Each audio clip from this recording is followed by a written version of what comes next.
Welcome to the Fear and Greed Daily Interview. I'm Sean Aylmer. Last week saw the release of new population data and, as expected, Australia's growth has come to a halt. The data from the Australian Bureau of Statistics is the first to show the full extent of the pandemic, covering the year to March 31. Nationally, our population grew by just over 35,000 people to 25.7 million. Whenever we have questions about population and what it all means for business and the economy, we go to Simon Kuestenmacher. Simon is the co-founder of the Demographics Group and my guest again this morning. Simon, welcome back to Fear and Greed. Thanks for having me back. Take me through the numbers. Were there any surprises in the ABS data last week? No, there wouldn't be necessarily surprises, I'd say. It's just a reality check to see those figures that you expect, black on screen, if you will. And 35,000 population growth is tiny, considering that in a non-pandemic year, we have around 300 to 400,000 growth. So this is an order of magnitude smaller. It's not just yet population decline, but that said, it is, of course, slowing the economic growth significantly. Okay, so let's look at immigration. What's happening there? Well, once again, usually in a good year, 2/3 of our population growth comes from net overseas migration. And we've seen a decline by almost 100,000 migrants in that year. That means instead of adding to the migrant stock, we're taking away. People go home after they finish their university studies, after their work visas might not have gotten renewed, or maybe they just, are homesick and want to go back. And that, of course, hits states differently. Victoria is, of course, the big loser in this whole population game at the moment, simply because we've been in lockdowns the longest in Melbourne, in Victoria. And then the motivation for people to stay on, if they were deciding anyways to go back, is, of course, very small. Okay, so Victoria is hardest hit. Queensland is where there was most growth. Is that right? Absolutely. And the growth of Queensland is solely due to Victorians. Whatever way you look at this, it's Victorians, and it's called net interstate migration, people moving from one state to the next. It's Victorians seeking the sunshine. Mm-hmm. It's always a trend, so it's nothing new. There's this old joke in property, he died so young, he hadn't even moved to Queensland yet. That is still correct. And we do see older Victorians moving to Queensland, as expected, but most importantly, we see more and more young families picking their things up and moving to Queensland, which is a big shift. And it is actually benefiting Queensland significantly to get significant population growth in times of a stagnant population, which is a great deal. Queensland is the one big winner in Australia at the moment. Okay, what about New South Wales? Where's it sit? Well, New South Wales, in terms of losing migrants to other states, it sits at the same level as Victoria, but that is actually still a good sign, because New South Wales is always losing people to other states. That's because New South Wales is the launchpad state. If you are a migrant, you don't know anything about Australia. You only know the Opera House from the internet. Mm-hmm. And so you move to Sydney first. So we always see that they have by far the largest intake of migrants, and then those migrants over time move to other states. Okay. So what's happening with the natural birth rate? Where's that up to? Well, we are now seeing record low birth rates of just... I thought there was supposed to be a COVID boom, Simon. Exactly. And I remember those articles that were written at the start of the pandemic when they said, there's a lockdown, and surely enough, in 9 months' time, we will see a baby boom, as if the only thing we can think of doing once we're in lockdown is to procreate. The opposite was the case. We do know this from history. We do know this from economic crises and pandemics throughout the world, that in times of economic uncertainty, people have fewer rather than more kids. And that is an economic factor? Fewer births, it is in a sense, but it's nothing that hits us right now. So if you have fewer births, we're not talking about millions fewer people. This is just a couple of families that don't have the third kid, that don't have the second kid. Yeah. Probably a couple of couples that will, push out first childbirth and wait another year or two. The consequences of this are only visible a couple of years down the track, when we realize that we don't have as many school kids as we might have expected. And in 20 years' time, we don't have the workforce that we would have expected. So in Australia, thankfully enough, we don't need to be concerned too much about the birth rate because we can always correct population growth figures through migration, through letting overseas migrants into the country. And then we can create a balance of workers to retirees in order to make sure that we can actually afford to retire all those old Australians that are, hitting 65 very soon. Okay, stay with me, Simon. We'll be back in a minute.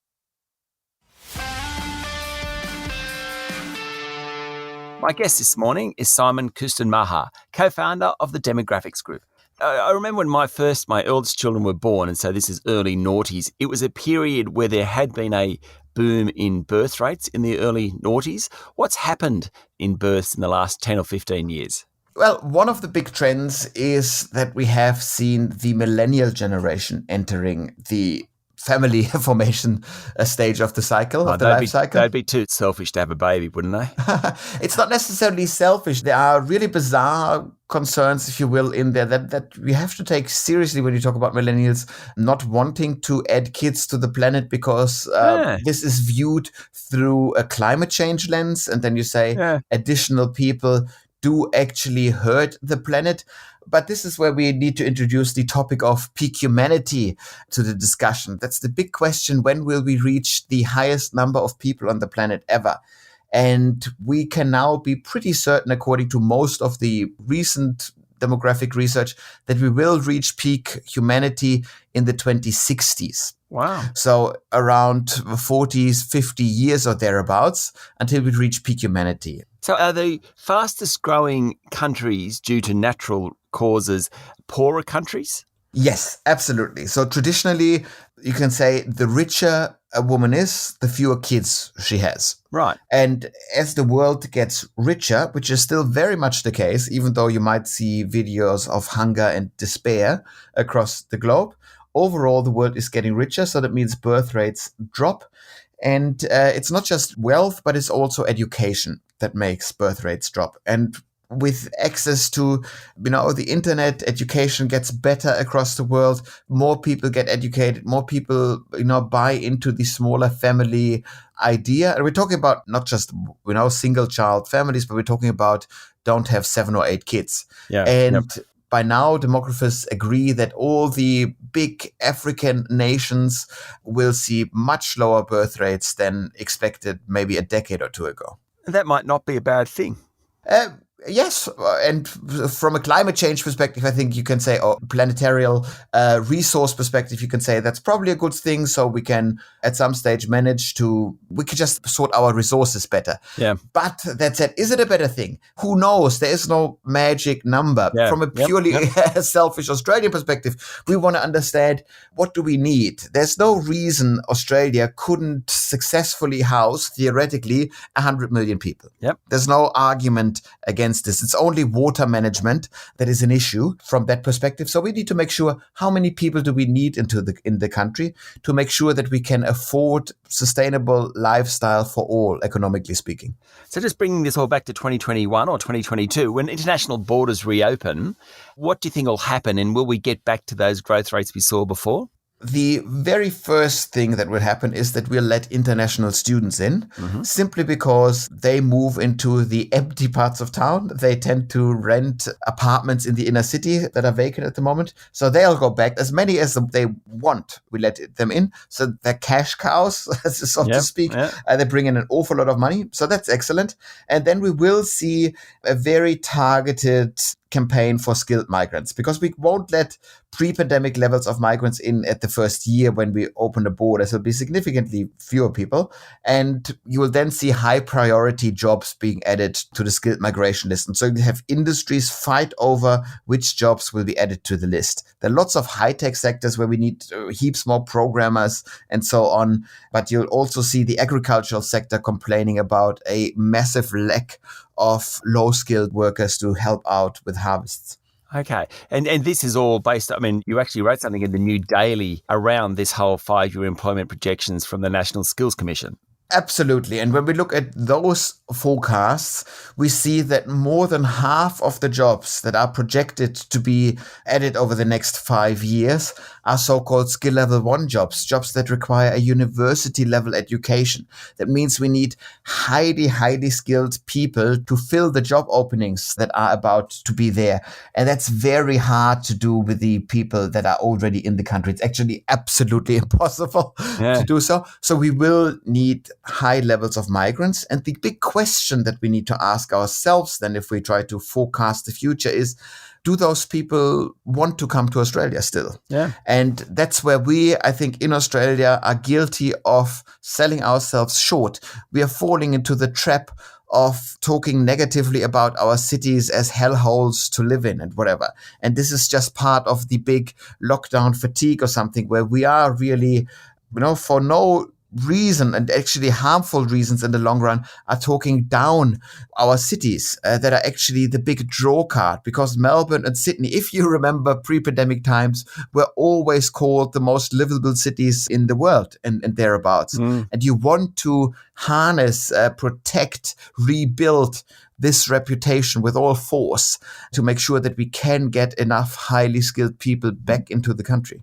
Now, Simon, last month I was filling in my census and I was thinking about you because a demographer must love the release of census data.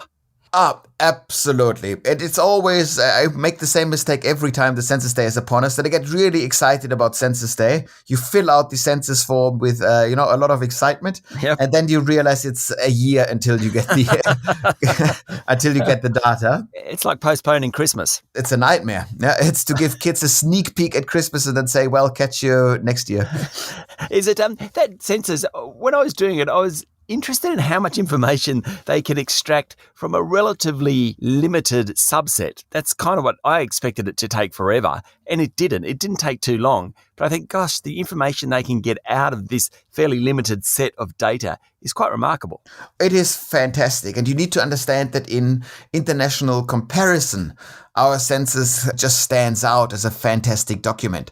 So the Americans run a census every 10 years and they ask 9 questions. We run a census every 5 years and we ask 65 questions. Yeah. So out of those 65 questions, because they're all asked of the same person, we can cross-tabulate them in any way. So this is wonderful. And you have, of course, geography in there. You have a time component in there because we know where you live during the census day. And then we know where you lived a year ago and we know where you lived 5 years ago. So there is this time perspective that this data has, which is fantastic. And we really can split, cut and dice data in any way we like. And that means as of next July, I think, is when the first set of data is published from the census. My job runs itself. Yeah. I have endless material to look at and to really understand Australia in a more detailed way. And plus, of course, this was the first pandemic census. So we can actually look at what the different stages of lockdowns, how they change how people work. For example, the working from home question was always going to be interesting, but it's really interesting to see that Melbourne and Sydney were in lockdowns. Queensland was, I think, at some sort of partial lockdown at that time. And so you can compare all the cities and see how lockdowns push the working from home narrative. Yeah. Simon, it's something to look forward to. Thank you for talking to Fear and Greed this morning. My pleasure. That was Simon Kuestenmacher, co-founder of the Demographics Group. This is the Fear and Greed Daily Interview. Join me every morning for the full Fear and Greed podcast with all the business news you need to know.